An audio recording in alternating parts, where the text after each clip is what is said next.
Ihan hyvin. Saa kun tiedä.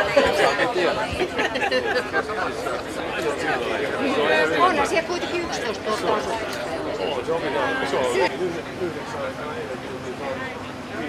Tervetuloa. Ja nämä alkumaljat, mitkä tässä tullessa otimme tuosta, niin nehän meille tarjosi sieltä aivan ihana Elo-yhtiöt sieltä ja sieltä löytyy.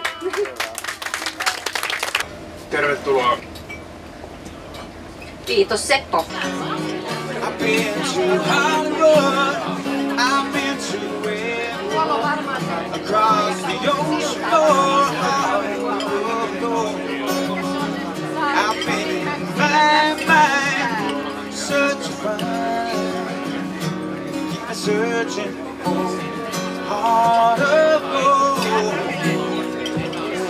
Ja ensimmäistä kertaa Kanta-Helsingin yrittäjän historiassa me haluamme palkita tänään kunniajäsenen.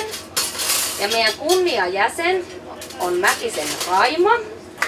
Kauheasti kiitoksia. Mä olen ihan järkyttynyt tämmöisestä yllättävästä lahjoituksesta ja nimityksestä. Ja tänään meillä palkitaan sitten Kanta-Helsingin yrittäjän ensimmäinen mikroyrittäjä, joka on Pirjo Savolainen. Beautiful Pikarepissa.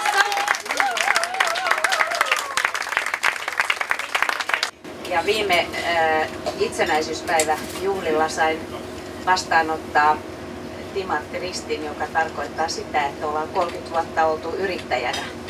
Sekin oli mahtavaa, mutta kyllä tämä on, tää on aivan yllätyksistä suurin. Ja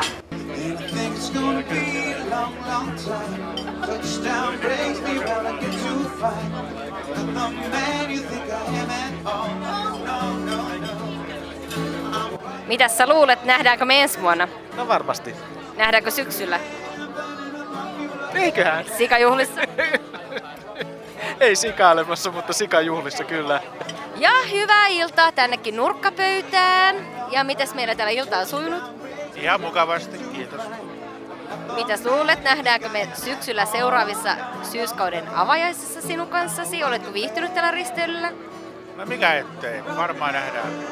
No niin, ja sitten seuraavaksi saadaan täältä meidän omat jäsenyrittäjät pieni tämmönen jäsenbriefi ja myyntipuhe. No hyvää päivää. Pieni mainoskatko tässä näin. Eli haluaisin mainostaa Art Hotel Helsingin loistavia teepaitoja. Eli yhteistyössä Globe Hopin kanssa tehtyä Globe Hopin myymälöistä löytyy. Ja kun ostat teepaidan, niin siinä on pieni lappu. Kun tulet teepaita päällä hotelliimme, saat 50% huonehinnasta. Ja mikäs meillä täällä? Meillähän on täällä tänään palkittu yrittäjämme Raimo. No, mitä minä tähän hätään nyt osaan kertoa? Mitkä fiilikset nyt? Fiilis on ollut koko illan erittäin hyvä ja omalta kohdaltani vielä jopa hämmästynyt tästä palkinnosta ja nimityksestä, minkä olen saanut kohdalleni, jotenka mä oon enempi kuin tämä suurin yrittäjätapahtuma minulle, sanotaan näin. Ja siis täällähän meidän lisää meidän ihania jäsenyrittäjiä. Kyselläänkö vähän, miten ilta on mennyt? Miten ilta on mennyt? No hyvin, kun mä tässä kuherrelta rouvan kanssa tässä kaikki aikaa, mutta en tiedä kyllä kuka. Ketä sä olet? Mä oon senioriyrittäjien hallituksen jäsen Seija. Mutta mikäs täältä vierestä löytyy? Paula Putini, se aivan huikea Kanta-Helsingin yrittäjän tämmönen suosikkipuheenjohtaja, mikä on suuressa määrässä meidän kokouksia oltu nuijimassa kokouksia pöytään. Paula, ihanaa, että olet täällä ja miltä susta risteily on tänään tuntunut? Täällä on ollut erittäin mukavaa, on ollut ihana tavata erilaisia ihmisiä ja näihin kuvia näihin tunnelmiin ensi vuoteen.